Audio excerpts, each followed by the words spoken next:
So I wanted to close off this video diary series, first of all by explaining what happened on the second night with the second ceremony, and then also what happened after that. What was the sort of my integration period like after this retreat.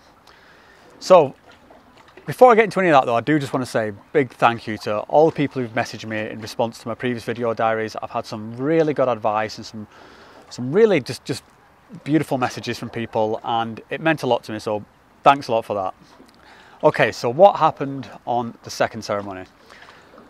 I think it was actually one of those things where I think it kind of, sometimes the universe just has a way of things working out for the best. So what happened was, I drank ayahuasca on the second night, and I was just really struggling to keep it down. I could just feel it churning away in my stomach within the first couple of minutes. So I just tried my best. I was breathing. I was trying my best to keep the ayahuasca down, but I ended up purging within about 10 minutes. And so it was an extremely mild night for me. I didn't really get a deep enough experience to be able to sort of focus on the things I wanted to focus on. But as it turns out, that was for the best, because the guy who was next to me on this side had a really tough night and just completely freaked out and was shouting and screaming and just yelling out horrible things.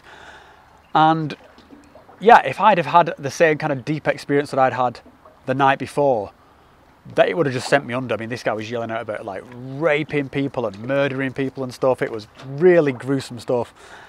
And yeah, the kind of stuff that I just couldn't have handled if I'd had that same deep experience. But as it happened, I had this kind of very mild experience, and I could sort of empathise with that guy and think, oh, he's going through his process and that's fine. And it didn't affect me. I could just kind of like just lie back and, sort of blank out what he was saying and just kind of just enjoy it. I had a sort of, like I said, extremely mild but very pleasant trip. I was kind of sat there, I was looking at the trees, and I was feeling like a sort of, looking at the stars. We were outside again, looking at the stars and the trees, and it was all very beautiful. But no big profound insights. And I think that was fine, because I had plenty of profound insights on the first night. And it also gave me a chance to look at what some of the things that were revealed in that first night, through a kind of like from a step backwards, and just think, okay, well, how do I feel about this stuff? So yeah, it worked out well in the end.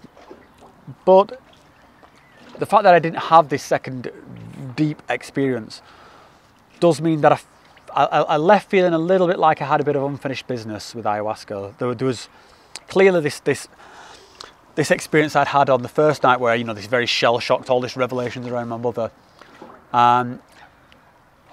There was a lot of stuff there, but it was just the first part of me dealing with this, and I know there's more there to deal with, and I didn't get that on the second night.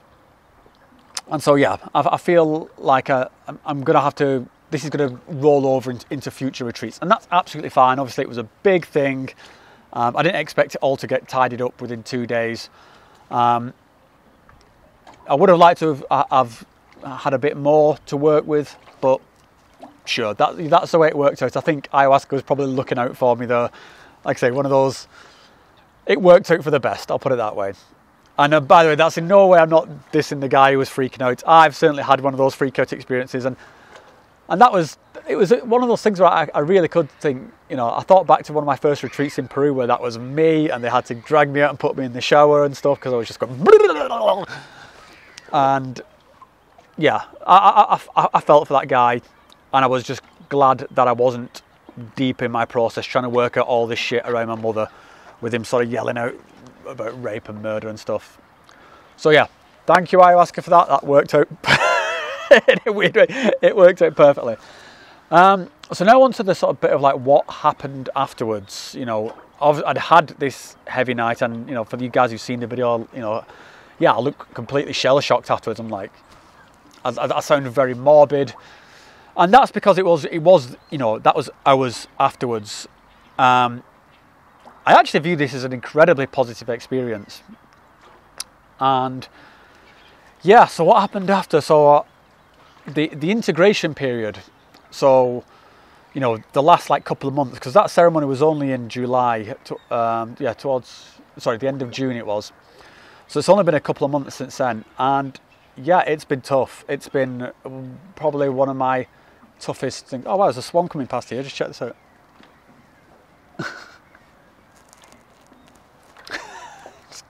I thought it was worth getting on film.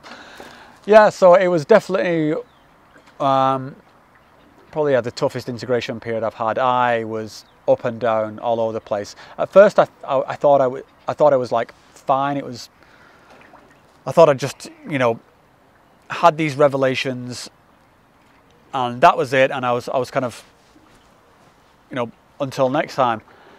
And then after, it took a couple of weeks, but then I just realised I was just up and down. I was not comfortable in my own skin. I was started feeling like I was possibly dealing with some depression. Struggling a lot to get motivated about anything. I was finding myself kind of being snappy with people. I just didn't like the moods I was having. It was, I didn't feel like myself at all. I was wondering at one point if this was something I'd always felt like. Have I always been this up and down? And it really carried on like that until, oh my God, there's like 3 teenager swans coming past now. That's so cool. I've watched these guys grow up all year. They've been, I saw them when they were little tiny babies, and now they sort of, yeah, it's cute to see them grown up. Still looking all brown though. They'll get the nice white feathers soon. Anyway, sort of getting distracted by swans. I suppose it's the worst things to be distracted by. I got lost in it. I forgot to be thinking on the stuff that had been revealed in the experience. I was letting myself get too distracted by just, oh, I'm feeling bad. And I forgot to sort of focus on the why am I feeling bad. And then it sort of all kind of, it all clicked into place a few weeks ago. And I began to start making more time for myself and just really thinking this through, because, yeah, I think I'd ignored it a little bit too much in the immediate aftermath. So yeah, it was a difficult integration period. I do feel like I've got some unfinished business, and for that reason I'm going back to see Wheeler at Ayahuasca Spirit. I'm actually going to go back next weekend, so I'll be in Valencia, Spain again. And yeah, I'll be picking up this work, and I don't expect it for it to be finished that weekend either. I think this is a big deal for me. I think I need to spend, you know, a good few retreats working on this. If I could, if it was within my means, this is something I would probably go and want to do, like a month-long retreat or like a plant diet to try and get to the bottom up. But I can't take that kind of time away from my kids, so I have to do it in these weekends. And that's fine. That's the path before me, and I'm looking forward to giving it another go. I'm looking forward to getting my ass kicked all over again, because I feel like it's worth doing. I definitely feel better for this. I mean, that's the main thing I say. I feel better for it. I feel like some burdens are being lifted. Yeah, it's a path before me, and I'm up for that challenge. So that's where I'm at. I'm probably doing another one of these video diaries immediately after I get back from Valencia. And again, thanks to everyone for watching. Thanks for all the support. Thanks for all the advice and comments. I've taken it all on board. Yeah, just thanks to all of you. I'm really grateful.